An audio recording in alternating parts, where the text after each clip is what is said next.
Gold trusted gold buyers మీరు తాకట్టు పెట్టిన బంగారాన్ని విడిపించి ఈ రోజు ఉన్న మార్కెట్ ధరకు కొనబడును.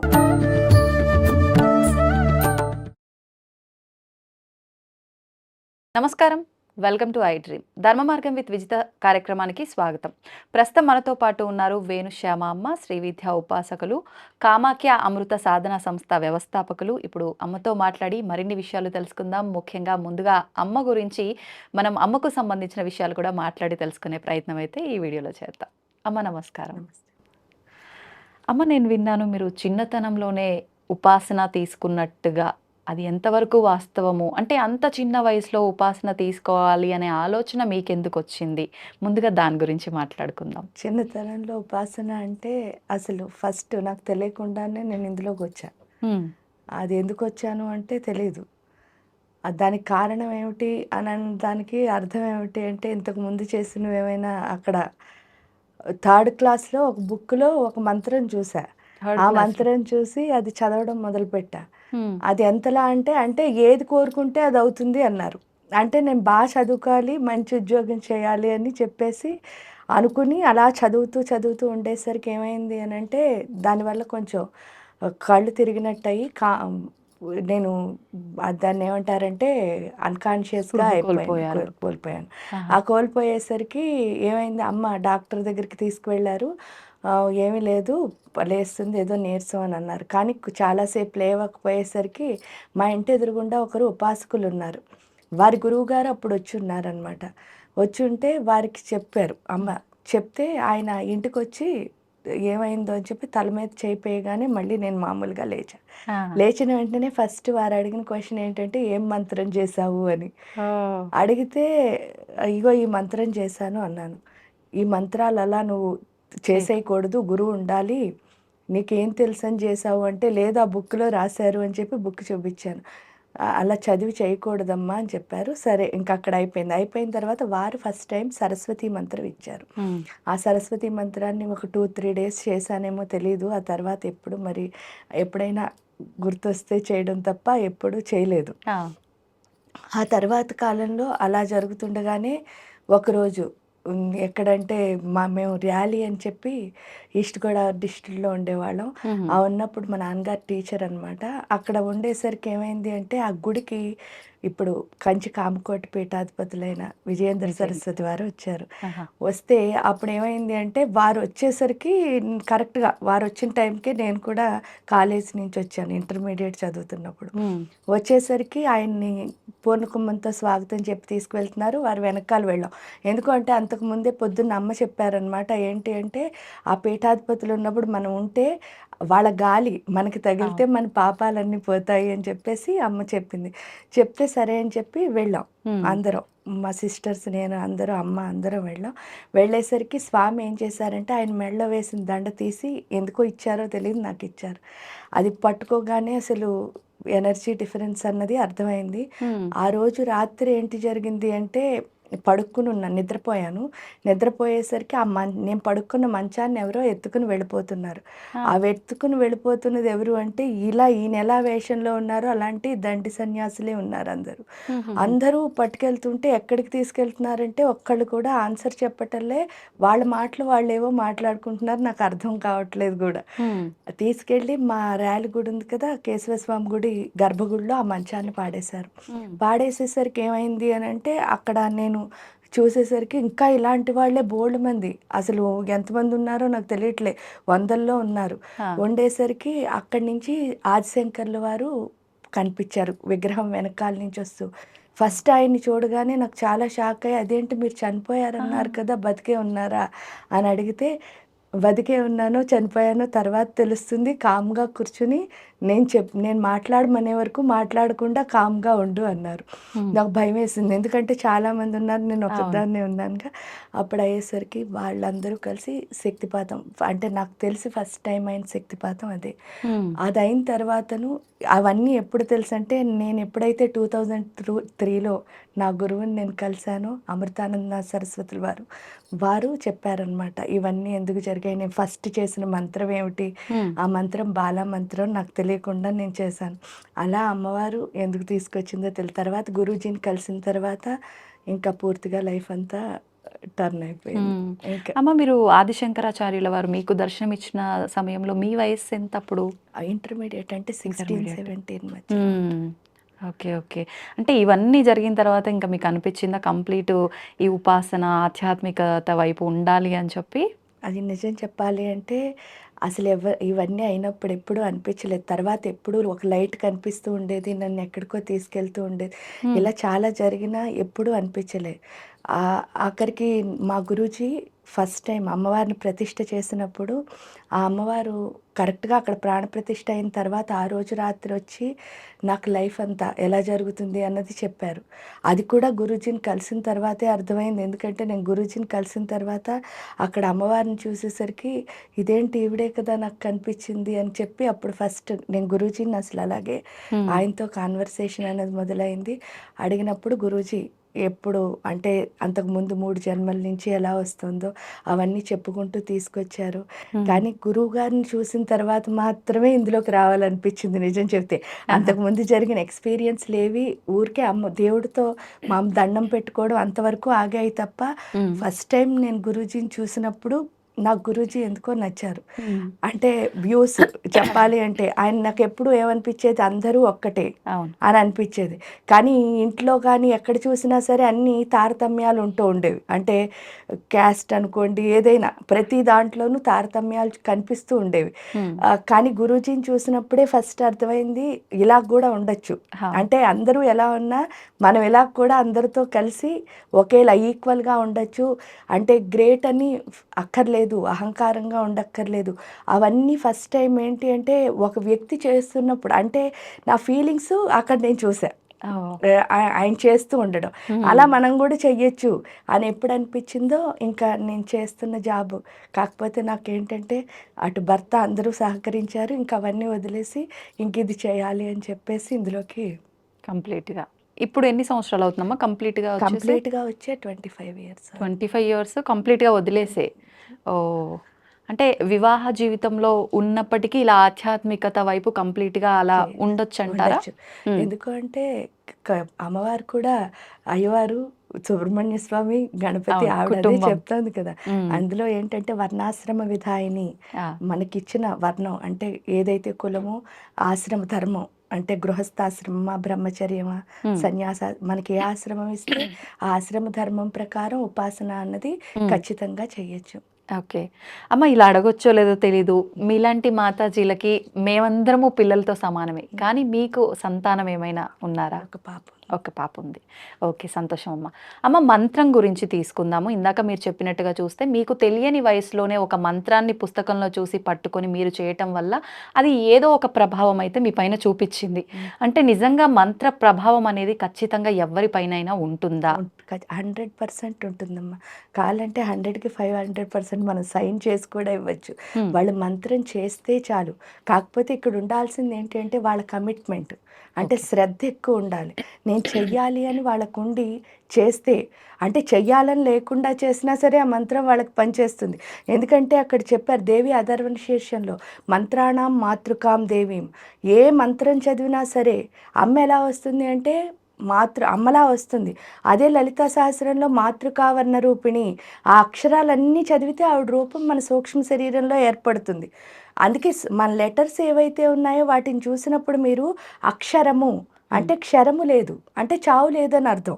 చావు ఎక్కడుండదండి అనంటే మనందరం చనిపోతున్నాం కదా! అవును. చావు లేనిది ఎక్కడుందంటే దేవతల దగ్గరుంది. హ్మ్. ఎందుకుంది అంటే వాళ్ళు అమృతం తాగుతారట అంటున్నాం. హ్మ్. ఆ అమృతం ఎక్కడుంది అంటే ఈ అక్షరాల్లో ఉంది. ఓహ్! ఎప్పుడైతే అక్షరాలు మనం రిపీట్ అందుకే మన్నంత్రాయతే ఇతి మంత్రః. మీరు ఎంత మననం చేస్తే అది మంత్రం అవుతోంది. హ్మ్. సో, ఏ అక్షరం అన్ని మీకు మంత్రాలు కూడా చదవక్కర్లే. ఆ, ఆ అంటూ ఆ ఒక్కదాన్ని మీరు అలా రిపీట్ చేస్తే అదే మంత్రమై మీ పైన ప్రభావం చూపిస్తుంది. ఓహ్! ఖచ్చితంగా. ఎందుకు అంటే మన మనస్సుని నిశ్చలంగా ఉంచే శక్తి మంత్రంలో ఉంటుంది. హ్మ్. ఎప్పుడైతే మైండ్ ఒక చోట స్టాప్ అయిందో ఇంక మనం మన డెస్టినీని చేరుకోవడం కానీ ఫోకస్ కానీ ఇవన్నీ వాటంతట అవే వస్తాయి కదా. అవును. అప్పుడు ఆ మంత్రశక్తి ఏం చేస్తుంది, మన ఆత్మశక్తిని పెంచుతుంది. దానికి కారణం ఏమిటి అంటే మనం మంత్రం ఎప్పుడు చదువుతామో సూర్యుడికి మనకి లింక్ ఏర్పడుతుంది. సూర్యుడు ఏం చేస్తున్నాడు, మన ప్రాణశక్తిని పెంచుతున్నాడు. ఎప్పుడైతే ప్రాణశక్తిని పెంచుతాడో అప్పుడేమవుతుంది, ఒకటి మన ఆయుష్ పెరుగుతుంది, రెండు మన మీద మనకు నమ్మకం వస్తుంది. అవును. ఎప్పుడైతే మీ మీద మీకు కాన్ఫిడెన్స్ ఉందో మీరు చేయలేనివేవి ఉండవు కదా, అంతే. సాధించలేనిది అంతే. ఏమి ఉండదు. ఇప్పుడు ఏమవుతుంది, అందుకే మీరు ఎక్కడికి వెళ్ళినా డి విటమిన్ డెఫిషియన్సీ అండి. అవును. డి విటమిన్ డెఫిషియన్సీ అంటే ఏంటి, సూర్యుడితో మనకు కనెక్షన్ లేదు. ఆ కనెక్షన్ ఓన్లీ మంత్రం ద్వారానే ఏర్పడుతుంది. ఎప్పుడైతే మనం మన విద్యను వదిలేసామో ఏమవుతుంది, అక్కడ సూర్యుడితో మనం కనెక్షన్ వదిలేసుకుంటున్నాం. సూర్యుడితో కనెక్షన్ దెబ్బతింటే ఏమవుతుంది అంటే, చిన్న ఎగ్జాంపుల్ ఏం లేదు, మన ఇంట్లో వస్తువుకు పురుగు పట్టింది అనుకోండి, ఎక్కడ పెడుతున్నాం, ఎండలో పెడుతున్నాం. అంటే ఎండలో పెడితే ఆ పురుగులు ఏమవుతున్నాయి, వెళ్ళిపోతున్నాయి. అదే మన బ్యాక్టీరియా మన లోపల పడితే మనం ఎక్కడ ఉండాలి, ఎండలో ఉండాలి. ఆ ఎండలో ప్రతి క్షణం ఉండడం సాధ్యం కాదు. కాబట్టే మన ఋషులు మునులు ఏం చేశారంటే, ఆ సూర్యశక్తితో ఎప్పుడూ కనెక్ట్ అయి ఉండేటట్టు ఎక్కడున్నా సరే ఆ మంత్రాన్ని మనకి ఇచ్చారు. దాన్ని మనం ఎప్పుడు వదిలేసుకున్నామో మనం సూర్యుడితో ఏం చేసాం, డిస్కనెక్ట్ అయిపోయాం అనమాట. కాబట్టి మంత్రంకి బలం ఉందా అంటే, గురూజీ ఎప్పుడూ ఒకటే చెప్పేవారు, మంత్రానికి చింతకాయలు రాలుతాయండి అని ఎవరైనా అడిగితే, చింతకాయలు రాలుతాయో రాలువో నాకు తెలియదు కానీ నాయన, ఒక మంత్రం చదివి చింత చెట్టును లేపేయచ్చు అనేవారు. అంటే అంత శక్తి వస్తుంది అని. కాబట్టి అంత గొప్పది మంత్రం అంటే. అమ్మ, ఇప్పుడు మీరు చెప్పినట్టుగా సూర్యుడికి సంబంధించిన ఆ మంత్రాన్ని మనం వదిలేసాము అని అంటే ఏంటి ఆ మంత్రం? మనం అంటే చాలా మంది సూర్య నమస్కారాలు చేస్తూ ఉంటారు. ఇలా నమస్కారాలు చేసుకున్నా మనం దాని నుంచి బయటపడొచ్చా? సూర్యుడితో అనుబంధం ఏర్పడుతుందా? లేదు అంటే ఆ మంత్రమే చేయాల్సి ఉంటుందా? ఏ మంత్రమైనా పర్వాలేదు, ప్రతి మంత్రము సూర్యుడితో మనని కనెక్ట్ చేస్తుంది. ప్రతి మంత్రం సౌరశక్తిని మనని కనెక్ట్ చేస్తుంది. అప్పుడే మన ప్రాణశక్తి అన్నది పెరుగుతుంది. ఇప్పుడు ఏం చేస్తున్నారు, అంతర్ముఖ సమారాధ్య అంటున్నారు. ఆ అంతర్ముఖ సమారాధ్య ఎలా అవుతుంది, హృదయస్థ రవిప్రఖ్య త్రికోణాంతర దీపిక.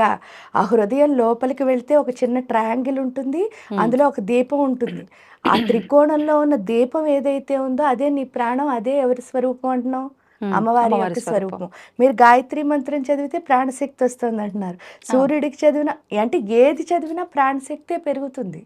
అంటే సూర్యుడితో మనకు కనెక్షన్ ఏర్పడుతుంది. ఓకే. అమ్మ, ఇప్పుడు మంత్రం ఎవరైనా చేయొచ్చా? కొన్ని బీజాక్షరాలతో కూడిన మంత్రాలు ఉన్నాయి అని అంటారు. అలా ఉంటే అందరూ చేయడానికి పనికిరావు అని అంటూ ఉంటారు. అసలేంటమ్మా ఈ మంత్రం ఎవరు చేయాలి? నిజంగా గురు ఉపదేశం ఉంటేనే చేయాలా?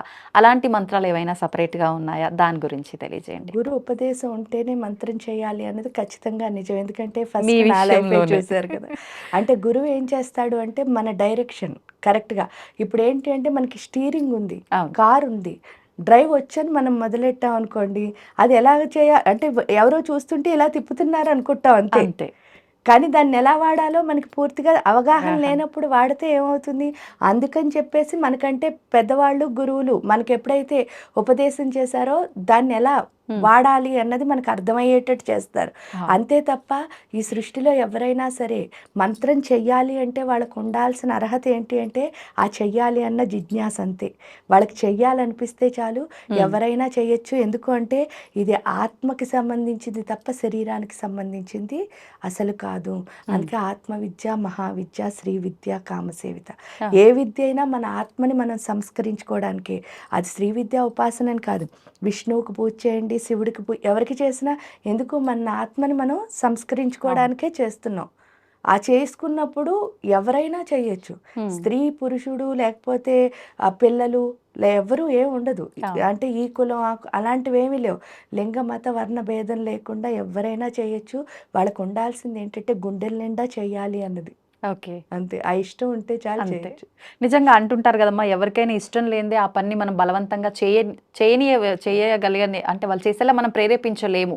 వాళ్ళంతటా వాళ్ళకి ఇష్టం ఉంటే మనం ఎంతైనా ఎఫర్ట్స్ పెట్టగలిగించగలం వాళ్ళతో.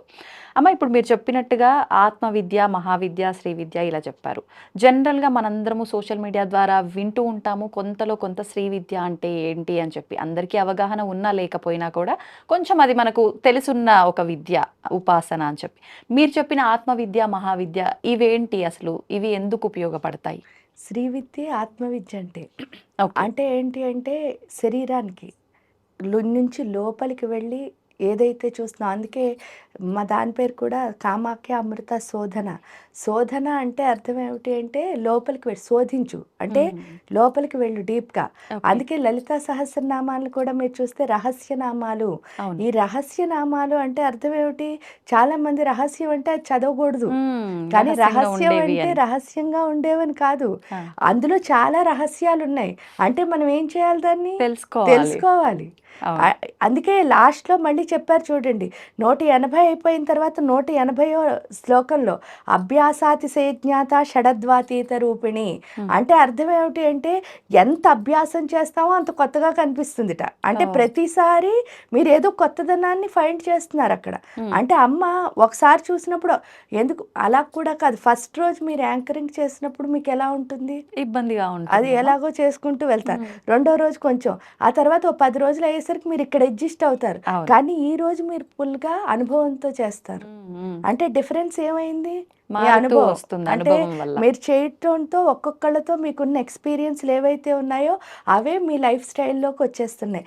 ఇక్కడ కూడా అంతే. ఏంటంటే అలా లలితా సహస్రం చదవగా చదవగా చదవగా ఒక్కొక్క రోజు ఒక్కొక్కలా మనకు అర్థం గోచరిస్తుంది.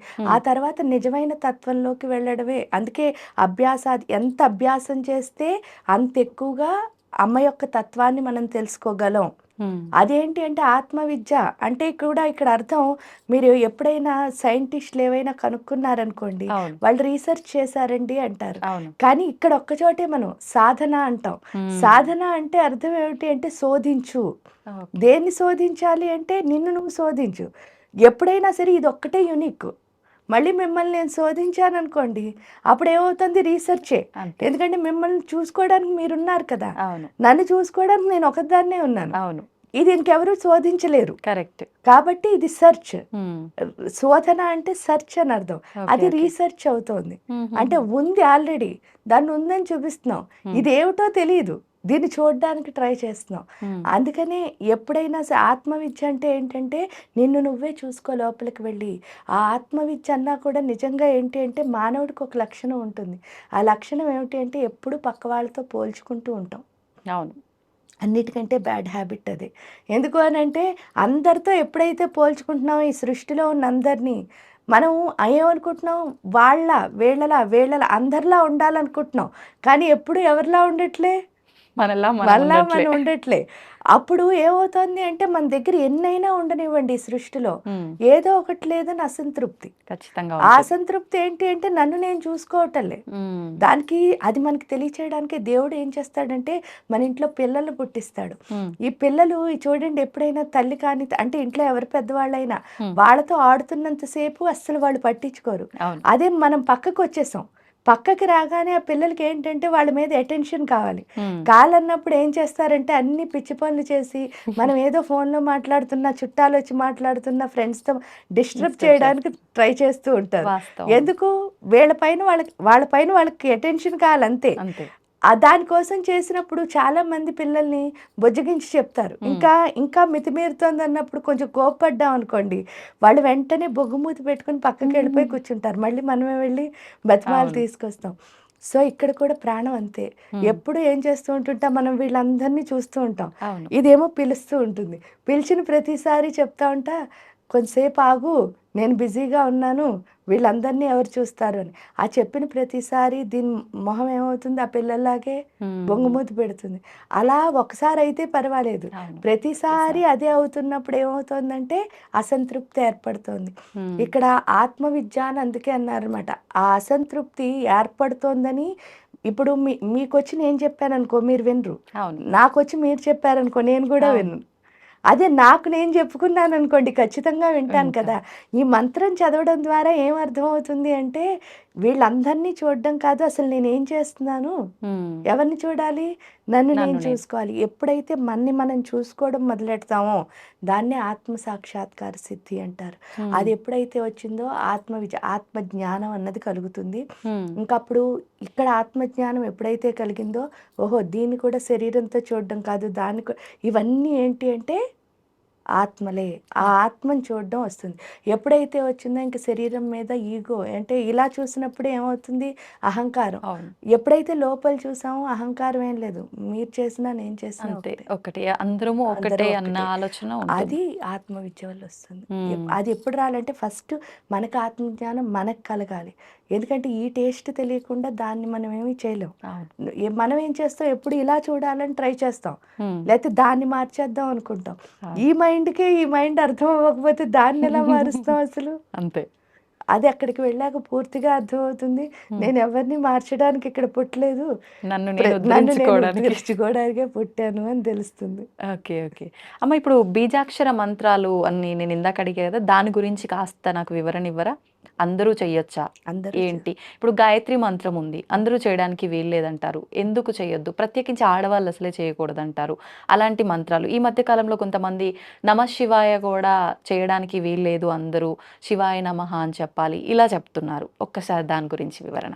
ఏంటి అంటే అమ్మ, ఇవన్నీ మనం పెట్టుకున్న బౌండరీస్. హ్మ్. గాయత్రి మంత్రం అందరూ చెయ్యొచ్చు. ఎందుకు అంటే సీత, అనసూయ వీళ్ళందరూ చేశారనే మనకు చెప్తున్నారు సుమతి. హ్మ్. దానికి తోడు లలితా సహస్రంలోనే ఉంటుంది. ఏంటి అంటే సవ్యాపసవ్య మార్గస్థ సర్వాపద్వి నివారిణి. ఇంకొంచెం ముందుకు వెళ్తే నవావరణార్చనలో చన్నవీరం కల్పయామి నమః అని. అంటే ఆడవాళ్ళు కూడా దంధ్యం వేసుకునేవారు పూర్వకాలంలో. ఓహ్! అది వేసుకుని ఒడుగైనప్పుడు వాళ్ళు గాయత్రి మంత్రం ఇస్తేనే కదా ఉపనయనం అవుతుంది. హ్మ్. ఇప్పుడు రాను రాను ఏమైంది అంటే మన రూల్స్ మార్చుకున్నాం. అవును. కాబట్టి ఆ రూల్స్ మార్చుకుని ఏంటంటే మనం ఏం చేసాం బౌండరీస్ పెట్టుకున్నాం. పెట్టుకున్నాం. నిజంగా దేవుడిని కొలవడానికి ఒక కాలం కానీ, ఒక అవస్థ కానీ, లేదా ఏమీ లేదు. ఎందుకంటే నాకు కొలవాలనిపిస్తే చాలు. హ్మ్. ఇక్కడ ఉండాల్సింది ఏంటంటే భక్తి, శ్రద్ధ, ఆవిడంటే ఇష్టం. ఆ! ఏ ఆవిడిచ్చిన విద్యను ఆవిడతోనే. ఎందుకంటే అక్కడ గాయత్రి మంత్రం అంటే కూడా హ్మ్. 24 తత్వాలు. ఇప్పుడు పురుషుల్లో 24 తత్వాలుండి స్త్రీలో ఉండకుండా ఉండవు కదా! అవును. ఆ 24 తత్వాలని ఇద్దరూ మార్చుకోవాలి. అంటే ఇక్కడ ఎవరైనా అన్ని మంత్రాలు చేయొచ్చు. ఓన్లీ వాళ్ళకి భక్తి ఉండాలి. అంతే తప్ప అహంకారంగా నువ్వు చేసావు నేను చేయకూడదా అని ఒకవేళ అలా మొదలుపెట్టినా కూడా నేనేం చెప్తానంటే చాలామంది కోరికలతో చేయొచ్చా ఆ! అహంకారంతో మొదలుపెట్టండి, కోరికలతో మొదలుపెట్టండి. ఆ మంత్రం ఎలాగో మిమ్మల్ని మార్చేస్తుంది కదా అమ్మలాగా. అవును. అవును. ఎందుకంటే మంత్రాణం మాతృకా ఉంది. అది హ్మ్. ఫస్ట్ ఎలా మొదలుపెట్టినా లాస్ట్‌కి మీరు చేరాల్సింది ఆ అమ్మనే. అంతే. కాబట్టి ఆవిడే మారుస్తుంది. హ్మ్. మధ్యలో మనమెవరిని వాళ్ళని రిస్ట్రిక్ట్ చేయడానికి అంతే కదా! గురువుగారు కూడా ఎప్పుడూ ఒకటే చెప్పేవారు. ఏంటి అంటే వాళ్ళు కనుక మన దగ్గరికొచ్చి అడిగారనుకో అదే వాళ్ళ అర్హత. అంతే. ఎలిజిబిలిటీని మనమెవరు డిసైడ్ చేయడానికి ఆవిడ వాళ్ళకిచ్చినప్పుడు వాళ్ళు నేర్చుకుంటారు. హ్మ్. అంతే. అంతే తప్ప వీళ్ళు చేయలేరేమో అవన్నీ మనం చెప్పకూడదు. ఆ! ఎందుకు నిన్న ఎలా ఉన్నవాడు ఈరోజు మారడని ఏమీ లేదు. అవును. అవును. ఆవిడ మార్చాలనుకుంటే కాళిదాసు ఏమయ్యారు ఒక్క హ్మ్. రాత్రిలో? అంతే కదా! అంతే కదా! అందరూ అవును. అంతే. హ్మ్. యాక్చువల్‌గా నేను అదే క్వెషన్ అడగాలనుకున్నా. ప్రతి ఒక్కరం కూడా ఈ మధ్య కాలంలో ఇలాంటివి విన్న తర్వాత మీరు చెప్పినట్టుగా ఇప్పుడు మంత్రం చేసినా, మనం ఏం చేసినా కూడా ఆత్మజ్ఞానం కలిగి మనని మనం తెలుసుకుంటాము. అసలు ఏంటి, ఎందుకొచ్చాము అనేది. కానీ మేమందరం అనుకునేది కోరికల కోసమే. హ్మ్. నేనిప్పుడు ఏదో బాధలో ఉన్నా, నా బాధ తీరిపోతుంది. లేదు నాకేదో కావాలి, అది దొరుకుతుంది అన్న చిన్న స్వార్థంతోటే మేమైతే మొదలు పెట్టాలి అనుకుంటున్నాము. నిజంగా దాంట్లో మీరు చెప్పిన దాంట్లోనే నాకు ఆన్సర్ అయితే దొరికేసిందమ్మా. కాకపోతే కామి కాక మోక్షగామి కాడు కదమ్మా! హ్మ్. మీ చుట్టూ ఏవో సమస్యలని మీరు ఫీల్ అవుతున్నారు. అంటే అవి నిజంగా సమస్యలు కాదు అని నేను చెప్పేస్తాను. ఎందుకంటే అవి నావి కాదు కదా! హ్మ్. హ్మ్. ఆ చెప్పినంత తేలిగ్గా మీరు తీసుకోలేరు. తీసుకోలేం. ఎందుకంటే మీరక్కడున్నారు ఆ సిట్యుయేషన్‌లో. హ్మ్. ఉన్నప్పుడు ఏమనిపిస్తుంది? ఇదేంటి ఇది కాదంటుంది అని. హ్మ్. కానీ ఇక్కడ ఒక చిన్న కథ చెప్తా. అదేంటి అంటే ఒక గురువుగారున్నారట. ఆ గురువుగారి దగ్గరికి ఒక శిష్యురాలొచ్చింది. హ్మ్. వచ్చి చాలామంది శిష్యులున్నారు అప్పటికే. ఒక 100 ఉన్నారు. ఆ! వచ్చేసరికి ఈవిడ ఇంక రావడమే బోర్ ఏడుస్తూ వచ్చారు. ఆ! వచ్చి ఇంక అలా ఏడుస్తూనే ఉందిట. ఏడుస్తూ ఆవిడ సమస్యలన్నీ చెప్పిందిట. చెప్పేసరికి పాపం అక్కడున్న 100 మంది కూడా 100, 200 ఎంతమంది ఉన్నారో అందరూ కళ్ళనీళ్ళు పెట్టుకున్నారు. అంతలాంటి సమస్యలున్నాయి. పాపం అందరూ ఏడుస్తున్నారు. హ్మ్. కానీ ఈ గురువుగారు ఒక 2 నిమిషాలు విన్న తర్వాత లేచి లోపలికెళ్ళిపోయారట. హ్మ్. వెళ్ళిపోయేసరికి ఈ శిష్యులందరికీ చాలా కోపమొచ్చిందిట మిగతా వాళ్ళకి.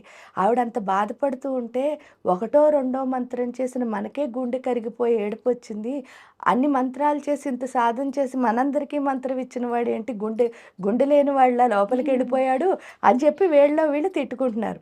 ఈ గురువుగారు ఏం చేశారు, లోపల నుంచి వస్తూ ఒక 3 బర్నర్లు ఉన్న స్టవ్ తెచ్చారట. ఆ, అదో విచిత్రంగా అనిపించింది వీళ్ళందరికీ. ఆ, వచ్చేసరికి దాని మీద 3 గిన్నెలు పెట్టారట. ఆ 3 గిన్నెలు పెట్టి 3 గిన్నెల నిండా నీళ్లు పోసి మరిగించారట. మరిగించి ఒక గిన్నెలో బంగాళాదుంపలు వేశారట, ఒక గిన్నెలోనేమో ఎగ్స్ వేశారట, ఇంకో గిన్నెలో కాఫీ గింజలు వేశారట. ఆ. వేసేసరికి ఏమైందంటే ఫుల్గా 3 మరిగిపోయిన తర్వాత 3 గిన్నెలు తెచ్చి శిష్యులు అందరి మధ్యలో పెట్టారట. పెట్టి ఇదిగో 3 ఉడికించాను కదా, బంగాళాదుంపలు ఏమయ్యాయి అన్నారట. హ్మ్. అంటే చాలా గట్టిగా ఉంటాయి మామూలుగా బంగాళాదుంపలు మనం బయట చూస్తే, కానీ ఉడికిన తర్వాత ఏమయ్యాయి, మెత్తగా. సాఫ్ట్గా మెత్తగా అయిపోయాట. ఇంకా ఎగ్స్ మామూలుగా మీరు ఇలా నొక్కితే ఏమవుతుంది, అది చితికిపోతుంది. పగిలిపోతుంది. హ్మ్. అలాంటి ఎగ్ కాస్త ఏమైందిట, చాలా గట్టిగా గట్టిగా అయిందిట.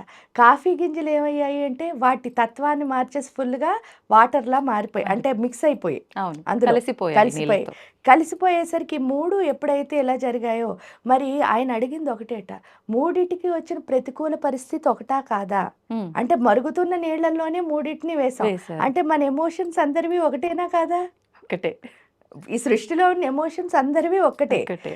నువ్వు బంగాళదుంప దగ్గరే ఉండిపోయావు అనుకో, అలా మెత్తగా ఉండి ఎప్పుడూ ఏడుస్తూ ఉంటూ దాన్ని ఏం చేస్తూ ఉంటావు, ఇంకన్నీ బాధలే. అంతే. ఎందుకంటే ప్రతి దానికి మెత్తబడిపోతూ ఉంటావు కదా. సున్నితత్వంగా కానీ నువ్వు అది సున్నితత్వం అంటారు దాన్ని ఉంటుంది. కూడా. హ్మ్, మీకు హ్మ్, చెప్తా సున్నితత్వం అంటే ఏమిటో. హ్మ్, హ్మ్. ఈ ఎగ్ ఉంది కదా, ఈ ఎగ్ చూడండి గట్టిపడింది. అంటే ఏం చేయాలి, ఈ బంగాళదుంప స్థితి నుంచి మనం మంత్రం చేయడం వల్ల ఏమవ్వాలి, స్ట్రాంగ్ గట్టిపడి అవుతాం. చివరికి మనం ఆ మంత్రంలో ఏమైపోతాం, మెర్జ్ అవుతాం. ఎందుకు అంటే మంత్రం అంటే అర్థం హ్మ్. ఆ దేవత యొక్క రూపం, సూక్ష్మ రూపం అని అర్థం.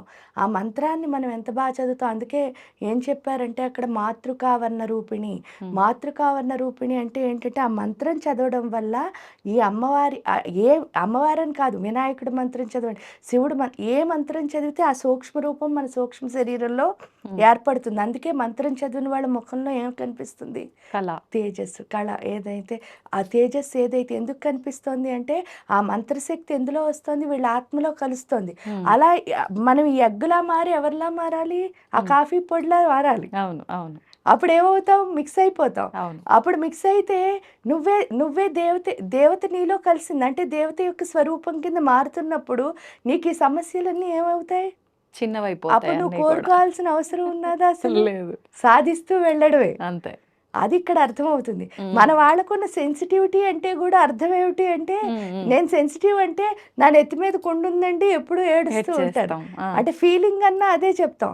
కానీ సెన్సిటివిటీ అంటే ఏడవడం కాదు అసలు అర్థం. ఆ, సెన్సిటివిటీ అంటే ఏది కనిపిస్తే దాన్ని ఎంజాయ్ చేయడం. ఆ. అంటే ప్రతి దాన్ని చూసి ఆనందపడాలి. ఓకే. దాన్ని సెన్సిటివిటీ అంటారు. అంటే మన ఇష్టమైనట్టు మనం మార్చేసుకుని చూడండి, చాలామంది ఇంకా ఉంటాయి. క్యూరియాసిటీ అంటారు అవును. నాకు. క్యూరియాసిటీ అంటే ఏంటి, అందరి విషయాలు తెలుసుకోవడం. తెలుసుకోవటం. కానీ క్యూరియాసిటీ అన్నది మీరు నేర్చుకునే పద్ధతి కాదు, హ్మ్. జిజ్ఞాస ఉండాలి. జిజ్ఞాస అంటే ఏంటంటే మీరు ఫైండ్ చేస్తారు. మనలో మనకి మనలో తపన. మనమే తపన చేసుకుని దాని గురించి నేర్చుకునే దాన్ని జిజ్ఞాస అంటారు. హ్మ్. క్యూరియాసిటీ అంటే పక్క వాళ్ళందరివి కలిపేసుకుని అవి రాసుకుని ఆ పాయింట్లన్నీ చెప్పుకోవడాన్ని క్యూరియాసిటీ అంటారు. ఆ, కానీ అది ఎంతవరకు అంటే, ఇప్పుడు మీరు ఒక బుక్ చదువుతారు క్యూరియాసిటీతో. ఆ. ఆ బుక్ రామాయణం చదివారు. చదివినప్పుడు ఏమనిపిస్తుందంటే నేనే రాముడినేమో అనిపిస్తుంది. హ్మ్. అంతేనా, నేనే సీతనేమో అనిపిస్తుంది. ఎందుకంటే ఎప్పుడు హీరో హీరోయిన్ పోల్చుకుంటాం. వాళ్ళతోనే పోల్చుకుంటాం. ఎవరైనా నేను రావణాసురుడినేమో అనుకుంటారా చెప్పండి, అస్సలు అసలు అనుకోం కదా. అలాంటి లక్షణాలున్నా అనుకో, అనుకోము. అందరం అంటే నా క్వాలిటీస్ ఇలాగే అనిపిస్తూ ఉంటాయి. హ్మ్. ఇలా అనిపించినప్పుడే ఒక స్వామి ఒక గుళ్ళో సప్తాహం చెప్తున్నారట. ఆ. సప్తాహం చెప్తుంటే ఊర్లో ఫస్ట్ ఒక 50 మంది మొదలు పెట్టారట. హ్మ్. మొదలుపెట్టిన 50 మంది కాస్త అలా వందల్లో వెళ్ళిపోతున్నారట. వందల్లో వెళ్ళిపోతూ ఉంటే, ఎందుకు అంటే ఆయన అంత బాగా చెప్తున్నారట రాముడి గురించి, సీత గురించి. హ్మ్. అసలు వింటూ ఉంటే ఇంకా మనమే ఆ కాలంలో ఉన్నామా అన్నట్టు అలా పొగుడుకుంటూ వస్తున్నారు. హ్మ్. వచ్చేసరికి 7 రోజులు అయిపోయింది, రామాయణం అయిపోయింది. అయిపోయేసరికి ఆ గురువుగారు ఏం చెప్పారట, ఇంతమంది నా కోసం వచ్చి ఈ గుడి నిండిపోయి బయట కూడా కూర్చుని మైకులు పెట్టిన వింటున్నారంటే నేను ఎంతో గొప్పగా ఆనందపడుతున్నాను. ఈ ఆనందపడుతున్న నాకు మీలో ఎంతమంది నిజంగా మారారో కూడా తెలుసుకోవాలని ఉంది. అందుకని చెప్పేసి నేనేం చేశాను అంటే ఆ పక్క సందులో, ఆ. ఈ గుడి సందులో ఒక గిఫ్ట్లు పెట్టాను, మీరు వెళ్ళి తీసుకోండి అందరూను ఇక్కడ ఎంతమంది ఉన్నారో అంతమందికి 2 గిఫ్ట్లు పెట్టాను. రెండిట్లో మీకు ఏది నచ్చితే అది ఒకటి తీసుకోండి ఆఫ్ పెట్టారు. పెట్టి చెప్పారు. చెప్తే ఏమైందిట అంటే ఏమేమి గిఫ్ట్లు అని వీళ్ళు అడిగారట.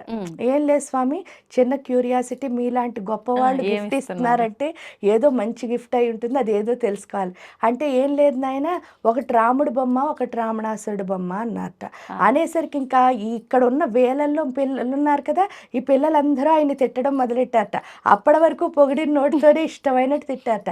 7 రోజులు నువ్వు ఇంత బాగా రామాయణం చెప్తే నువ్వెంతో జ్ఞానం అనుకున్నావు, నీకు అసలు బుద్ధి ఉందా లేదా, ఈ సృష్టిలో ఒక్కళ్ళైనా రావణాసురుడు బొమ్మ తీసుకుంటారా, ఇలా చెప్పారట. ఇలా చెప్పేసరికి ఏమైంది అని అంటే వెంటనే వీళ్ళు వెళ్ళారు కదా, ఆ శిష్యులు వీళ్ళు లోపలికి వెళ్ళగానే ఆ విగ్రహాల మీద ఉన్న గొడ్డను తీశారట. తీసేసరికి రాముడు బొమ్మ వైపు తిరుగున్న వాళ్ళందరూ కరెక్ట్గా తీసుకునే టైంకి రావణాసుడి వైపు తీసుకెళ్ళారట. తీసుకుని అందరూ రావణాసుడి బొమ్మలే తీసుకున్నారట. తీసుకునేసరికి ఎందుకు అని చెప్పేసి అందరూ తీసుకున్న తర్వాత ఏమిటి అని అంటే ఇందుకే రాముడు బొమ్మలు మట్టితో చేశారట, రావణాసుడి బొమ్మలేమో బంగారంతో చేశారట. అందరూ ఈ బంగారం బొమ్మలు పట్టుకుపోయేసరికి అప్పుడు గురువు గారు అడిగారట, మరి ఇన్ని తిట్లు తిట్టారు కదా ఆయన అనేసరికి అప్పుడు ఆయన చెప్పారట, నాకు ఇప్పుడు అర్థమైంది, నేను 7 రోజులు చెప్పింది మీరు విన్నారంతే, దానివల్ల ఫలితం అయితే ఏమీ లేదు. అందుకని ఏంటంటే ఎప్పుడైనా విన్నది అలాగే ఉంటుంది, అనుభవం ఎప్పుడు ఎలా ఉంటుంది లైఫ్లో, అవును, మనకు మంచి మార్గాన్ని చూపిస్తుంది. అనుభవంతో కూడిన విద్య ఎప్పుడు ఎలా ఉంటుందంటే వాళ్ళ లైఫ్ కూడా అలాగే ఉంటుంది. విన్నది ఎప్పుడు ఎలా ఉంటుందంటే విని చెప్పడం వరకు బాగుంటుంది, లైఫ్ స్టైల్లోకి వచ్చేసరికి మళ్ళీ అది ఆచరణలో పెట్టలేరు. అదే అక్కడ మనకు అర్థమవుతుంది. కాబట్టి జ్ఞానం అన్నది ఎప్పుడు విని నేర్చుకోవడం కంటే మన లోపల నుంచి జిజ్ఞాసతో తెచ్చుకోవడమే బాగుంటుంది. ఓకే అమ్మ, బాగుంది నిజంగా మీరు చెప్పిన తర్వాత. నిజంగా వాస్తవం కదా, ఇది ప్రతి ఒక్కరు చేస్తున్న పని ఇదేనేమో అనిపించింది, ఇదే చేస్తున్నాం కూడా. కానీ అమ్మ ఇలా చెప్పినప్పుడు అనిపిస్తుంది, ఇంత బాగుంది కదా ఇలా చేస్తే, మరి చేస్తే తప్పేంటి అని చెప్పి ఆ క్షణంలో ఆలోచన వస్తుంది. మరు క్షణంలో వేరే ఇంకా ఈ రొటీన్ లైఫ్లో పడిపోయి దీన్ని మర్చిపోతాము, లేదు అని అంటే గుర్తున్నప్పటికీ రేపు నుంచి స్టార్ట్ చేద్దాంలే అనే ఒక ఆలోచన వస్తుంది, అలా డిలే చేస్తూ ఉంటాము. నిజంగా అంటే ఇది మనిషి లక్షణమే ఇంత అని అనుకుంటాము, కానీ అందరూ అలా లేరు. మళ్ళీ ఎందుకు ఇలా అవుతుందంటారు, దాన్ని ఎలా మనం చేంజ్ చేసుకోవచ్చు అంటారు? చేంజ్ చేసుకోవాలి అంటే ఒకటే అమ్మ, ఏంటంటే ఏదో ఒక విద్యను పట్టుకోవాలి. ఆ విద్యను పట్టుకుని మంత్రం అనే కాదు, మీకు నచ్చిన ఏ విద్య అయినా కూడా జ్ఞానమే. అది సైన్స్, సోషల్ ఏదైనా కూడా. ఎందుకంటే బోల్డ్ మంది సైంటిస్టులు వాళ్ళు చేస్తున్న పని వృత్తినే దైవం కింద భావించి ఎంతో గొప్పగా చేస్తారు. కాబట్టి మీరు ఏది పట్టుకున్నారో దాన్ని, యాదేవి సర్వభూతేషు వృత్తి రూపేణ సంస్థిత, ఆ పట్టుకున్న దాన్ని మాత్రం భక్తిగా చేయాలి. ఆ భక్తి ఒకటి ఉంటే మీరు టైం అసలు వేస్ట్ చేయరు. ఎందుకంటే కాలం అంటేనే జ్ఞానం. ఎందుకంటే కాలం అమ్మ స్వరూపం కదా, అందుకే కాళీ అని పిలుస్తారు. కాలం అంటేనే తల్లి స్వరూపం. జనరల్గా మన టైం వేస్ట్ అవ్వడానికి ఒకటే రీజను, అయితే భూతకాలంలో లేదా భవిష్యత్ కాలంలో ఉంటాం, వర్తమానంలో ఎప్పుడు ఉండం. కానీ మనం ఎప్పుడు పని చేయాలన్నా ఏ కాలంలో ఉండాలి, వర్తమాన కాలంలోనే ఉండాలి. భూతకాలం అయిపోయింది తలుచుకున్నాం అనుకోండి, ఎప్పుడు మీరు చూడండి, అయిపోయింది ఏది తలుచుకున్నా మీరు మార్చలేరు సరి కదా, అయిపోయిన దానివల్ల ఏడుపే వస్తుంది. అవును, అంటే ఆనందం ఎప్పుడు ఉండదు. అది మంచి తలుచుకున్నా బాధపడతారు, చెడ్డ తలుచుకున్నా బాధపడతారు. అది భూతకాలం యొక్క లక్షణం. ఎందుకంటే అక్కడ అధిపతి రుద్రుడు, భూతనాథుడు రుద్రుడు కదా. అందువల్ల ఏంటి అంటే భూతకాలం ఎప్పుడు మన ఏడిపిస్తూనే ఉంటుంది. దానికి రీజన్ కూడా చెప్తా. ఇంకా భవిష్యత్తుకి వెళ్ళేసరికి అమ్మవారి యొక్క స్వరూపం, అమ్మవారి స్వరూపం ఎప్పుడు ఏంటి అంటే మహామాయ. మన ప్రతిదీ రేపేంటి అంటే ఈరోజు టెన్షన్ వచ్చేస్తుంది, అంటే ఆ మాయలో పడుతూ ఉంటాం అనమాట. దీనికి కారణం ఏమిటి అంటే మన అందరం అమ్మ పొట్టలోంచి వస్తాం కదా, ఆ పొట్టలోంచి వచ్చినప్పుడు ఏమవుతుంది, తల్లికి బిడ్డకి ఒక కార్డు ఉంటుంది. ఆ కనెక్షన్ బయటకు వచ్చేసిన తర్వాత కట్ చేస్తారు. ఈ కనెక్షన్ ఏం చేస్తోంది అని తెలుసుకునే ముందు ఫస్ట్ మనకు మొదటి గురువు ఎవరు అంటే భూమి మీదకి రాగానే మన అమ్మే. ఆవిడ ఏంటి అంటే మనకి పాలు ఇచ్చి ఫస్ట్ నేర్పిస్తుంది పాలు తాగడం. ఈ పాలు తాగడం నేర్చుకున్న మనకి పొట్టలో ఇంత ఎగ్గులా బయలుదేరి ఇంత పిల్లాడి కింద మారే లోపు మరి అమ్మ తిన్నదంతా మనం ఎలా తీసుకున్నాం? ఎందుకు అంటే గ్రహించే శక్తి ఉంటే మనకు అమ్మ నేర్పక్కర్లే పాలు తాగడం. అంటే లోపల మనకి ఏం లేదు, గ్రహించే గ్రహించే శక్తి శక్తి. లేదు. అంటే మనం తీసుకోలేం. అవును. అంటే మనకి ఎవరిచ్చారు హ్మ్. అని ప్రశ్నించుకుంటే ఈ తల్లికి, బిడ్డకి మధ్యలో ఉన్న కనెక్షన్ ఏదైతే ఉందో అదే మాయ అని పిలుస్తారు. ఆ మాయ అంటే ఏంటి అంటే శివాశక్తి యొక్క అర్ధనారీశ్వర తత్వం. హ్మ్. ఆ శివాశక్తే మనకేం చేస్తారు, తల్లి తిన్నదంతా ఈ బిడ్డకు పంపించి ఈ బిడ్డను ఒక పాపలాగో, బాబులాగో తయారు చేస్తారు. తీరా బయటకు రాగానే ఫస్ట్ అదే కట్ చేస్తారు కదా! అవును. కట్ చేయగానే మనం ఎవరిని మర్చిపోయాం? హ్మ్. వాళ్ళిద్దరిని మర్చిపోయాం. అంతే. మర్చిపోయి ఎందుకంటే మనకి అమ్మ వచ్చింది, నాన్న వచ్చారు, నానొచ్చారు. చుట్టాలందరూ కుటుంబ వచ్చారు. వ్యవస్థ అంతా ఏర్పడింది. వీళ్ళందరూ రావడంతో వాళ్ళిద్దరిని వదిలేసాం. హ్మ్. వదిలేసరికి భూతకాలం తండ్రి స్వరూపం కదా! ఈ తండ్రికి ఏంటంటే ఎప్పుడు పిల్లలు డిసిప్లిన్‌గా ఉండాలని ఉంటుంది. సిస్టమాటిక్‌గా ఉండాలనుకుంటారు. వాళ్ళ డెస్టినీని వాళ్ళు చాలా స్పీడ్‌గా అన్నీ తండ్రికి అంటే వాళ్ళ ఎదుగుదల తండ్రి కోరుకుంటాడు ఎప్పుడూను.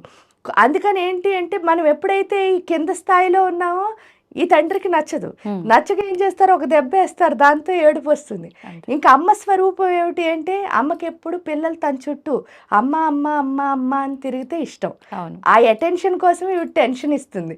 ఎప్పుడైతే ఆ టెన్షన్ వచ్చిందో మనం ఏం చేస్తాం, వెంటనే ఎవరికి దండం పెడతాం, ఏదో ఒకటి అవును. సాల్వ్ చేయవా ప్లీజ్ అని. అవును. ఆ సాల్వ్ అలా అంటే వాళ్ళిద్దరూ చూడండి ఎంత మంచివాళ్ళో. హ్మ్. అలా తలుచుకున్నా సరే వాళ్ళ బిడ్డలు చాలు అనుకుంటున్నారు. కానీ వర్తమాన కాలంలో ఎవరుంటారో వాళ్ళకి అర్ధనారీశ్వర తత్వం వాళ్ళతో, ఎందుకంటే శివాశక్తి రెండూ కలిసున్న స్వరూపమే అర్ధనారీశ్వర తత్వం.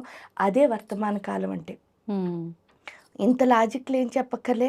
అమ్మా, నాన్నతో కలిసి ఉన్నంత సేపు మనం హాయిగా ఉంటాం. హ్మ్. కాబట్టి అమ్మా, నాన్నతో ఎప్పుడు కలిసున్నామో మనం హ్యాపీగా అంటే వర్తమాన కాలమే వర్తమానం. మనకు ఆనందాన్నిస్తుంది. హ్మ్. పైగా ఇప్పుడు హార్డ్ వర్క్ చేస్తేనే రేపు మీరు బావుంటారు. అవును. భవిష్యత్తు మారుతుంది. భూతకాలం మారదు. మారదు. దీన్ని మార్చుకోవాలంటే మీరిక్కడే ఉండాలి. హ్మ్. అది ఇక్కడ అర్థమవుతుంది మంత్రం ద్వారా. హ్మ్. ఎప్పుడైతే అర్థమైందో మనం మంత్రం చేసేది, దాంతో ఏం చేస్తామంటే మనం ముందుకి వెళ్తాం. వెళ్తాం. అంటే టైం వేస్ట్ చేయడం అనేది చాలా వరకు హ్మ్. తగ్గిపోతుంది. ఓకే. ఇప్పుడు ప్రస్తుతం ఈ జనరేషన్‌లో అందరికీ కావాల్సిందే ఇది. ప్రతి ఒక్కరు ఎంతో జ్ఞానంతో ఉన్నామనుకుంటారు గానీ, సమయాన్ని వృధా చేస్తారు. నోటికి ఎంత మాటొస్తే అంత మాట మాట్లాడేస్తూ ఉంటారు. అంటే ఎవరి సహనాన్ని వాళ్ళు కోల్పోయి, ఇది కాదు కదా అనుకునేది గూడా చేసేస్తూ ఉంటారు. అంతే గదమ్మా? అంతే. ఓకే. అంటే వీటన్నిటికి పరిష్కారం మనం మంత్రం. భగవంతుడిని పట్టుకోవాలి. అమ్మ మీరన్నారు ఏది చేసినా మనం భక్తితో చేయాలి అని చెప్పి. అసలేంటి భక్తి? నాకు తోచిందల్లా భక్తి అనంటే దేవుడికి దీపారాధన చేశానా, నమస్కారం చేసుకున్నానా, అది హడావిడిగా కానియండి, ఎలా నాకెంత సమయం ఉంటే అంత సమయం, నా పనికి నేనెళ్ళానా. ఇంకొకరుంటారు. వాళ్ళు ఎంతసేపు పూజ రూమ్‌కెళ్ళేదుండదు, ఆలయానికెళ్ళేదుండదు. కానీ నాకు మనసులో దేవుడున్నాడు. ఇదే భక్తి అనుకుంటారు. అసలేంటి నిజమైన భక్తి? నిజమైన భక్తి అంటే మనం ఏ పని చేస్తున్నా సరే ఇప్పుడు ఆ తలుపు వేసాం.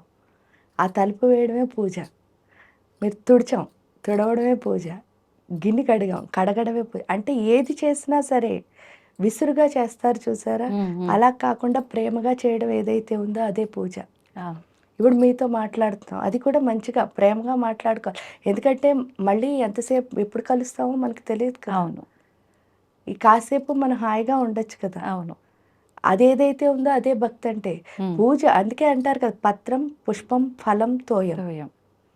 ఇవేవి దేవుడు కోరుకోవటం లేదు. నీ మనస్సుని కోరుకుంటున్నాడు. హ్మ్. అందుకే శ్రీచక్రానికి మహానైవేద్యం అన్నా గూడా అదే. హ్మ్. మహానైవేద్యం అంటే మనస్సే నైవేద్యం అని. ఓహ్! ఇదొక్కటి ఇస్తే చాలు. హ్మ్. మీరు మనస్సు ఇచ్చేసి హాయిగా, ఎందుకంటే ఎప్పుడైతే మీరు ప్రతి దాన్ని ఆ మనస్సుతో హ్మ్. కలిసి చేస్తారో అప్పుడు ఆటోమేటిక్‌గా మీలో భక్తొచ్చేస్తుంది. హ్మ్. అదే డివినిటీ అంటే. అంటే ఎవరికీ వాళ్ళు చేస్తున్న పని ఇష్టం ఉండదు. హ్మ్. అంటే ఎందుకొచ్చానురా? ఏం చేశా తప్పక తప్పగా చేస్తున్నాము. అలా ఉండకూడదు. మీరు ఏ పని చేసినా సరే, హ్మ్. అది చిన్నదవ్వచ్చు, అంత పెద్దదవ్వచ్చు. చాలా ఇష్టంగా చేయాలి. హ్మ్. అలా చేస్తేనే లైఫ్‌లో విజయం కూడా వస్తుంది. ఓకే. అమ్మ శ్రీచక్రం అని చెప్పారు. ఈ హ్మ్. మధ్య కాలంలో ప్రతి ఒక్కరు చెప్తున్నారు శ్రీచక్రం ఇంట్లో పెట్టుకోకూడదు. పెట్టుకున్న పక్షంలో ఖచ్చితంగా నిత్య దీపారాధన, నిత్య అర్చనలు ఉండాలి. ఖచ్చితంగా దాని నైవేద్యం ఉండాలి. ఇలాంటివన్నీ చెప్తున్నారు. ఖచ్చితంగా నియమాలు పాటించాల్సిందే అని చెప్పి. నిజంగా అన్ని నియమాలు పాటించాల్సిన అవసరం ఉందంటారా? శ్రీచక్రానికి అన్నిటికంటే పెద్ద నియమం ఏంటంటే ఆత్మశుద్ధి. మంచి మనసుతో ఏ పని చేసినా సరే హ్మ్. హాయిగా ఉండొచ్చు. శ్రీచక్రం ఇంట్లో ఎవరైనా పెట్టుకోవచ్చు.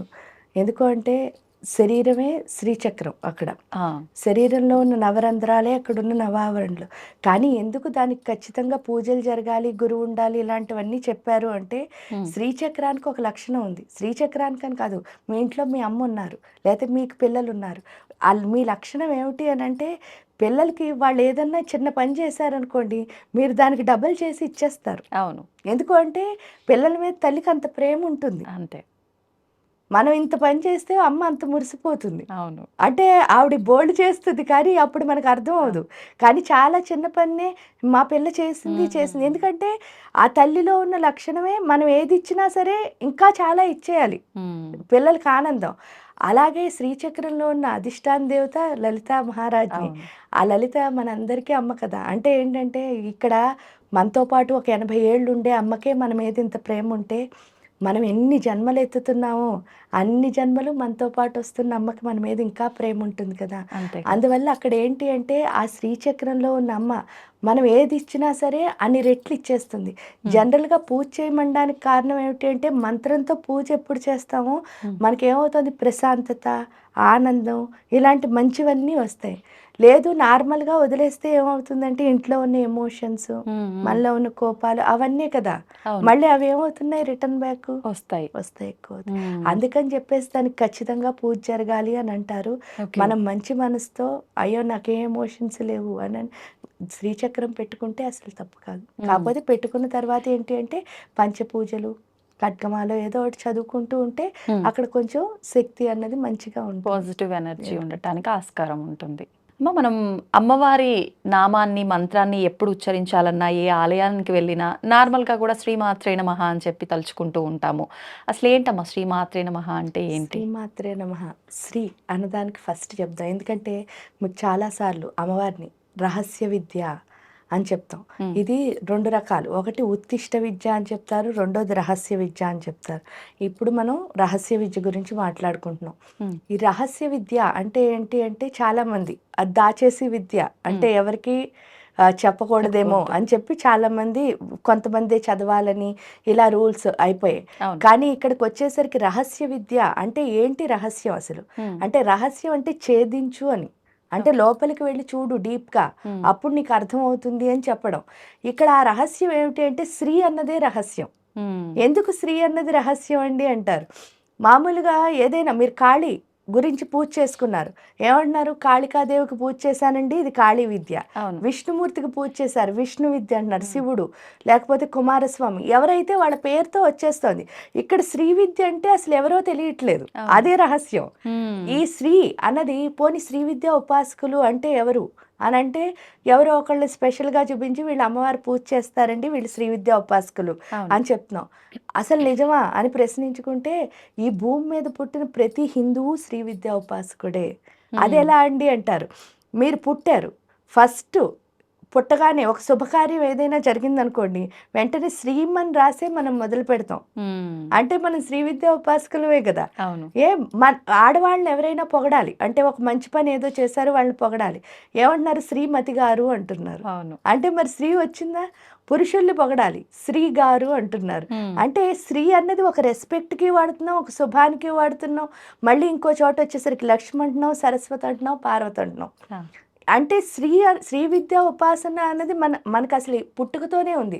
దానికి కారణం ఏమిటి అని అంటారు. ఏమిటి అంటే అమ్మనితో విడిపోయిన పిల్లలు ఎవరైనా ఉంటారా? ఉండరు. కాబట్టి మరి అమ్మతో కలిసే ఉండాలి కదా. అందుకని మనందరం ఆవిడ పిల్లలం కాబట్టి అందరం శ్రీ విద్యా ఉపాసకులమే.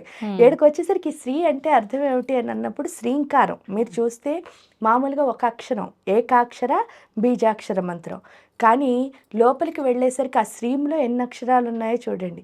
శకార రకార మకార ఈకారముల శ్రీంకారం. అంటే శ రా మా ఈ. ఈ శ అంటే ఏంటి, శ అంటే ఏంటి అంటే శారదాదేవి సరస్వతి, రా అంటే రమాదేవి లక్ష్మి, మా అంటే ఉమాదేవి పార్వతి, ఇంకా ఈ అంటే ఏంటి అంటే ఈశ్వరీయ శక్తి. ఈ 4 ఏంటో చెప్పుకుందాం. అసలు శ్రీ విద్యా ఉపాసనలోకి రావాలి అంటే ఫస్ట్ ఏంటిట, నేను వచ్చేస్తాను నేర్చేసుకుంటాను ఇవన్నీ అసలు ఇక్కడ కుదరవు. మన లోపలికి ఆ థాట్ రావాలి అంటే, అంటే నేను నేర్చుకోవాలి అని నాకు అనిపించాలి అంటే 1,000,000 జన్మలు మానవ జన్మలు ఎత్తాలి. ఆ 1,000,000 జన్మల్లో కూడా 1,000,001 జన్మలో శ్రీ విద్యా ఉపాసన చెయ్యాలి అన్న థాట్ ఆవిడిస్తుందిట. అప్పుడు కూడా మనకి మానవ జన్మ వస్తే అంతకు ముందు అంతా అమ్మతో మనకి ఏదన్నా కనెక్షన్ ఉండాలి ఈ కోటి జన్మల్లోనూ కూడా. అంటే ఇది అంత చాలా మంది ఏంటి అంటే ఇంటర్నెట్‌లో చూసానండి, ఇక్కడెక్కడో చదివానండి మీ గురించి ఇవన్నీ అసలు అవ్వవు. మళ్ళీ ఆ గురువుకి, ఆ శిష్యులకి కూడా ఎప్పుడో పూర్వ జన్మల నుంచి సంబంధం ఉంటేనే ఇక్కడ మనం కూర్చుని ఉంటాం. అంటే అర్థం ఏమిటి? ఇన్ని కోట్ల జన్మలు కష్టపడితే ఈరోజు మనం దీనికొచ్చాము అని కనుక మనకు తెలుసుకుంటే దాన్ని ఏం చేయలేము మనం? పట్టుకోగలుగుతాం గట్టిగా. ఆ రెస్పెక్ట్ అన్నది ఇక్కడొస్తుంది. ఇక్కడ ఏంటి అంటే అక్కడ కూడా మన లోపల ఎప్పుడైతే ఆ థాట్ వచ్చిందో నాకు శ్రీ విద్య ఉపాసన చేయాలి అని, వచ్చే లోపు ఫస్ట్ అంటే ఈరోజు వస్తుందనుకోండి, 15 సంవత్సరాల క్రితం ఏమవుతుందిట అంటే మన ఇంటికి శారదా అమ్మవారు వస్తారట. ఏంటంటే ఫస్ట్ లలితాదేవి ఉపాసన చేయాలంటే ఎవరు రావాలి? సరస్వతి రావాలి. సరస్వతి ఎలా వస్తారంటే మనం ఇందాక అన్నారు కోరికలతో చేస్తాం కదండి అని. ఇలా కోరికలో కష్టాలు ఏవో ఒకటి వస్తాయి. ఏవో ఒకటి వచ్చేసరికి మన ఫ్రెండ్స్ చుట్టాలో లేకపోతే ఎవరో తెలిసిన పెద్దవాళ్ళు పూజలు చేసేవాళ్ళు ఏం చెప్తారంటే, అమ్మ ఇంత కష్టాలతో బాధపడుతున్నారు కదా, ఈ మంత్రం చదవండి, లేకపోతే ఈ లలితా శాస్త్రం చదవండి, ఈ ఖడ్గమాలు చదవండి అని ఎవరో ఒకళ్ళు లైఫ్లో మనకి అందిస్తారు. ఆ అందించేసరికి ఏమవుతుందిట, మనం కొన్ని రోజులు ఇది చదువుతూ ఉంటాం. అవునమ్మా. చదువుతూ ఉండేసరికి మనలో జిజ్ఞాస మొదలవుతుంది. ఆ జిజ్ఞాస ఏమిటి అని అంటే చాలా, ఎందుకంటే ఇంతకుముందు చదవనప్పుడు ఎలా ఉన్నాం, చదివాక ఎలా మనకి తేడా తెలుస్తుంది. ఏంటో ప్రశాంతత. అవును. ఆ పీస్ ఏదైతే వచ్చిందో అందులో లలితా సహస్రం చదువుతుంటే ఏంటంటే మనకు తెలియని ఆనందం వస్తూ ఉంటుంది. ఎప్పుడైతే ఆనందం వస్తుందో, ఎందుకంటే అమ్మ కదా ఎప్పుడు పిల్లలు హ్యాపీగా ఉండాలని కోరుకుంటుంది.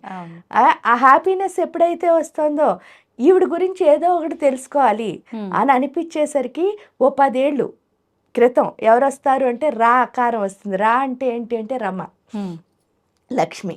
ఆవిడ వచ్చి ఏం చేస్తుంది? లక్ష్మి అంటే ఏంటి? విష్ణువు యొక్క శక్తి. ఆ విష్ణువు యొక్క శక్తి అవడం వల్ల ఎప్పుడు విష్ణు మాయలో మనం పడుతున్నామని పడకుండా, ఎందుకంటే మరి ఉపాసనలోకి రావాలంటే మనం మాయల్లో ఉండకూడదు కదా, నిజంలోకి రావాలి.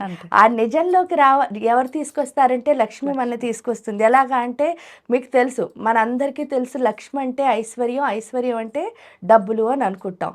కానీ ఇక్కడికి వచ్చేసరికి అసలు దాన్ని ఎబ్రివేషనే మారిపోతుంది. అదేమిటి అని అంటే లక్ష్మి అంటే డబ్బు ఒక్కటే కాదు. ఎంతమంది అంటే 8 మంది లక్ష్ములు ఉన్నారు. అవునమ్మా. ఆ 8 మంది లక్ష్ములు ఉంటే మనం 7గురిని వదిలేసాం, ఒకళ్ళని పట్టుకున్నాం. అందువల్లే మన గుండెల్లో ఎప్పుడు ఏదో ఒక బాధ ఉంటుందన్నమాట. 8 మంది కనుక గుండెల్లో ఉన్నారనుకోండి, అప్పుడు ఎలా ఉంటాం? అసలైన ఐశ్వర్యం అంటే అదే.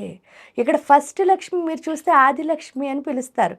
ఆదిలక్ష్మి అంటే ఏంటంటే మనకి ఏమున్నా లేకపోయినా పర్వాలేదు, కానీ ఖచ్చితంగా ఉండాల్సింది ఏంటి అంటే ఆత్మశక్తి. మీకు ఆత్మలో ధైర్యం ఉంటే ఏం లేకపోయినా మీరు ధైర్యంగా చేసేయగలుగుతారు. అది రావాలి అంటే ఒకే ఒక మార్గం, అదేంటి అంటే మంత్రం. మీరు మంత్రం ఎంత చదువుతారో అంత ఆత్మశక్తి పెరుగుతుంది. అది లక్ష్మి తెలియచేస్తుంది, ఆదిలక్ష్మి. తర్వాత వచ్చే ఆవిడ ఎవరంటే విద్యాలక్ష్మి. విద్యాలక్ష్మి ఏం చెప్తారు అని అంటే ఎప్పుడైతే మనకి మంత్రంతో ఆత్మశక్తి పెరుగుతుందో స్లోగా జ్ఞానం అర్థం అవుతూ ఉంటుంది. ఏంటి అంటే ప్రతిదాన్ని మనం ఏం చేయాలి? యాక్సెప్ట్ చేయాలి.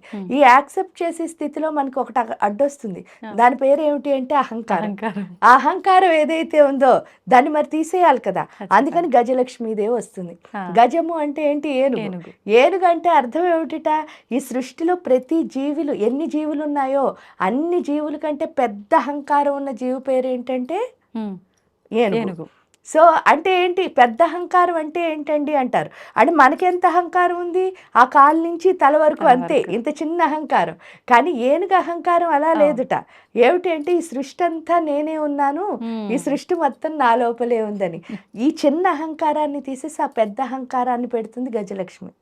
ఎప్పుడైతే అందరిలో మనని చూసుకోవడం, మనలో అందరినీ చూసుకోవడం వచ్చిందో ఇంక మనకి పెద్ద ఏముండదు, ఈక్వాలిటీ ఎప్పుడైతే వచ్చిందో ఆ తర్వాత వచ్చే లక్ష్మి పేరు ధైర్యలక్ష్మి. స్లోగా మనం ప్రకృతితో కలవడం మొదలు పెడతాం. ఎప్పుడైతే కలిసామో మనకి బాగా ధైర్యం వస్తుంది. ఆ ధైర్యం వచ్చిన తర్వాత వచ్చే ఆవిడ పేరే సంతానలక్ష్మి. సంతానలక్ష్మి అంటే చాలా మంది ఏంటంటే బోల్డ్ మంది పిల్లలు పుడితే వాళ్ళని సంతానలక్ష్మి అనుకుంటారు. కానీ ఇక్కడ పిల్లలు పుట్టడం కాదు, మనం అమ్మ అవ్వడం. అమ్మ అవడానికి పిల్లలు పుట్టడానికి చాలా తేడా ఉంటుంది. ఎందుకంటే పిల్లలు అందరికీ పుడతారు, కానీ అందరినీ పిల్లల కింద చూడడం అమ్మ అవడం. ఎందుకంటే మనకు పుట్టిన ఒక్కళ్ళే ఇద్దరు మన అవును. పిల్లలు అని అనుకోవడం కాదు. ఈ సృష్టిలో ప్రతి ఒక్కళ్ళు మనకి పిల్లలే. అంటే నువ్వు తల్లి అయితేనే నీకు ఆ తల్లితనం విలువ తెలుస్తుంది. తెలుస్తుంది. వాస్తవం అమ్మా. అది ఇక్కడ అర్థం చేసుకుంటాం. ఎందుకు తల్లి అవ్వాలండి అంటారు. తల్లికి ఏంటిట అంటే ప్రతి దాన్ని ఇష్టపడడం వస్తుంది. అంటే తల్లికి బిడ్డని ఇష్టపడడం ఒకటి అలవాటు ఉంటుంది కదా. అవును. లోపాలు దానివల్ల వెతకరు. ఇంకా అన్నిటినీ ఇష్టపడతారు. అప్పుడు మనం చేసే పని మనం చాలా గొప్పగా చేయగలుగుతాం. తల్లి ఎప్పుడయ్యామో అప్పుడు. ఇక్కడ తల్లి అంటే ప్రేమ ఒక్కటే కాదు. తల్లి అంటే రియలైజేషన్ అని అర్థం. అంటే మిమ్మల్ని మీరు ఎప్పుడు విమర్శించుకుంటూ ఉండాలి అని నేర్పిస్తుంది సంతాన లక్ష్మి. ఎప్పుడైతే మనని మనం విమర్శించుకోవడం మొదలెట్టి, ఎందుకంటే మనకి ఎప్పుడు ఇదే అలవాటు కదా. అవును. అది పోయి ఇలా చూపించుకో, ఆ ఒక్క వేలు మాత్రం ఎవరికో ఎందుకు, నీకే చూపించుకో అంటుంది. ఎప్పుడైతే చూపించుకున్నామో మనలో ఉన్న చెడ్డ గుణాలన్నీ స్లోగా ఏమవుతాయి, పోతాయి. పోయేసరికి అప్పుడు వచ్చేది ఎవరు అని అంటే విజయలక్ష్మి. ఏ పని చేసినా సరే మీకు అన్నిట్లో సక్సెస్. ఎందుకంటే స్వార్థంగా ఏ పని చేసినా ఒకటి విజయం రావచ్చు, ఒకటి అపజయం రావచ్చు. నిస్వార్థంగా ఏ పని చేసినా ఏమవుతుంది, విజయం. అన్ని విజయాలే. విజయాలు అయిన తర్వాత వచ్చేది ఎవరు అంటే ధాన్యలక్ష్మి. ధాన్యలక్ష్మి అంటే అర్థం ఏమిటి అంటే రైతు. మీరు ఎప్పుడైనా చూడండి, వారికి ఒక పెద్ద లక్షణం ఉంటుంది. అదేంటంటే ఆయన ఎప్పుడు ఆయన కోసం పండించుకోట, మనందరి కోసం పండిస్తాడు. అంటే ఏంటి అంటే నీకు తెలిసిన జ్ఞానం నీతోనే ఆగిపోకూడదు. నువ్వేం చేయాలి, స్ప్రెడ్ చేయాలి, అంతే, షేర్ చేయాలి. అందులో ఏంటంటే విశ్వవర్ధనంబు విద్యాధనంబురా. నువ్వు చెప్పిన కొద్దీ నీలో పెరుగుతుంది, అంతేకాని దాచేసుకోవడం ఎందుకు. కానీ మనకేముందంటే అహంకారం మమకారాల మధ్యలో పడి రెండు, ఒకటేంటంటే చెప్పాననుకో వాళ్ళకి తెలిసిపోతుందేమో, నాకు వాడికి అప్పుడు తేడా ఉండదు అని చెప్పరు. లేదా వాడి దగ్గర నేర్చుకోవాలంటే నన్ను ఎక్కడ తక్కువ అనుకుంటారో అని నేర్చుకోరు. ఈ రెండు ఎప్పుడు చేయమో మనం ఎదగాం. ఆడికి వెళ్ళాక అది అర్థమవుతుంది. నీకు తెలిసిన దాన్ని నువ్వు స్ప్రెడ్ చేయాలి, నీకు తెలియని దాన్ని నేర్చుకోవాలి. ఇక్కడ ధాన్యలక్ష్మి అది చెప్తుంది. ఎప్పుడైతే అది వచ్చిందో ఆటోమేటిక్గా ధనలక్ష్మి అన్నావిడ వస్తారు. కానీ మనం చేస్తున్న తప్పు ఏంటంటే ఫస్ట్ ధనలక్ష్మి కోసం పరిగెట్టేసరికి కింద 7 స్టెప్పులు లేవు. అప్పుడు వెనక్కి వస్తున్నాం. వెనక్కి వచ్చేసరికి స్ప్రెడ్ చేయాల్సిన స్థితిలో ఏం చేస్తున్నాం, సేవింగ్స్ అని దాస్తున్నాం. ఎప్పుడైతే దాచామో, ఒక శక్తిని ఎప్పుడు దాచకూడదు. అది ఏమవుతుంది, ఒకసారి బ్లాస్ట్ అవుతుంది. కాబట్టి విజయాలు ఏమి ఉండవు. ఎప్పుడైతే విజయం లేదో మనకి గుండెల్లో ఇష్టం ఉండాల్సిన ప్లేస్లో అయిష్టం. ఇందాక మీరు చెప్పింది, ఏ పని ఇష్టంగా చేయలేం, ఎందుకు వచ్చిన బతుకురా అన్నట్టు. అలా ఎప్పుడైతే చేసామో ధైర్యం ఉండదు. కరెక్ట్ అమ్మా. ధైర్యం ఎప్పుడు లేదో అహంకారం పెరిగిపోతుంది. అంతే. ధైర్యం లేకపోవడం వల్ల ఏం చేస్తాం, వాళ్ళకంటే గొప్పని చూపించాలంటలో మన లో అయిపోతున్నాం. లో ఎప్పుడైపోయాం, ఎప్పుడు ఈగో వచ్చిందో అక్కడ అస్సలు విద్య ఉండదు. ఆ విద్య ఎక్కడ లేదో శక్తి అక్కడ ఉండదు. అందుకే శక్తిహీనుల కింద డి విటమిన్ డెఫిషియన్సీ అని తిరుగుతూ ఉంటాం. ఇక్కడికి వచ్చేసరికి అది లక్ష్మి మనకి తెలియచేస్తుంది. ఎప్పుడు తెలియచేస్తుందో అలా రావద్దు, ఇలా వెళ్ళాలి అని తెలుస్తుంది. ఇలా ఎప్పుడైతే వెళ్ళామో అప్పుడు పూర్తిగా గుండె ప్రశాంతం అవుతుంది. ఎందువల్ల అంటే రాజ్యలక్ష్మి కోశనాథ చతురంగ బలేశ్వరి అంటే ఏంటి అంటే ఈ మొత్తం కోశాగారానికి ఇది ఈ రాజ్యానికి కోశాగారం ఇదే. అంటే హృదయం. అంటే మీరు చెప్పాలంటే ఖజానా, ఒక డబ్బులు పెట్టే ప్లేస్. ఏంటి అంటే హృదయం. ఇది ఉంటేనే మొత్తం ఈ రాజ్యం అంతా శుభ్రంగా నడుస్తుంది. అక్కడ ఎవరున్నారు అంటే రాజ్యలక్ష్మి. ఆవిడ ఉంటేనే ప్రశాంతంగా ఉంటుంది. ఎప్పుడైతే ప్రశాంతంగా ఉంటుందో అప్పుడే లలిత రావడానికి అక్కడ శుభ్రంగా ఉంటుంది. అంతేకాని ఎందువల్ల లలిత వచ్చినా మనకు తెలియదు అంటే, మరిగిపోతున్న నీళ్ళల్లో మన మొహం చూసుకోవాలనుకున్నాం అనుకోండి, ఎప్పుడైనా మన మొహం మనకు కనిపించిందా, అదే ఆ వాటర్ని కింద పెట్టేయండి, ప్లెయిన్గా ఉన్నప్పుడు మొహం చూడండి, కనిపిస్తుంది. అంటే నిజాన్ని చూడాలి అంటే మనం ఎలా ఉండాలి, ప్లెయిన్గా ఉండాలి. అది చేస్తుంది లక్ష్మి. చేసిన తర్వాత మకారం. మా అంటే ఉమా అని అర్థం. ఉమా అంటే ఎవరు అంటే పార్వతి. పార్వతీదేవి ఏం చెప్తుంది అంటే, ఇందాక మనం చెప్పుకున్నదే కంపారిజన్, పోల్చుకోవడం. ఆ పోల్చుకునే లక్షణం ఏదైతే ఉందో అది తల్లి కదా, గట్టిగా ఏంటి అంటే బెత్తం పుచ్చుకుని చెప్తుంది అనమాట. ఆ పోల్చుకోవడం అన్న లక్షణం తప్పు, నిన్ను నువ్వు చూసుకో. ఎప్పుడైతే మనం చూసుకోవడం మొదలెట్టామో అప్పుడు ఏమవుతుంది, ఇక్కడేమో అమ్మవారి గురించి అర్థమైంది లలితమ్మ కోసం. అవును. వాగ్భవకోటల్లో సరస్వతి, ఇక్కడ ప్రశాంతత నిజమేమిటో నిజం. తెలిసింది. ఇక్కడికి వచ్చేసరికి మనం చూసుకోవాలనిపించింది. హ్మ్. ఇదేనా అని అనుకున్నప్పుడు ఇదంతా కాదు, ఏంటి అని అంటే ఇంకా ఏదో ఏదో ఉంది, ఉంది. నిజం ఏదో ఉంది. ఆ నిజం ఏమిటి అంటే ఈశ్వరీయ శక్తి. ఈశ్వరీయ శక్తి అంటే ఏంటంటే ఈశ్వరుడి యొక్క శక్తి.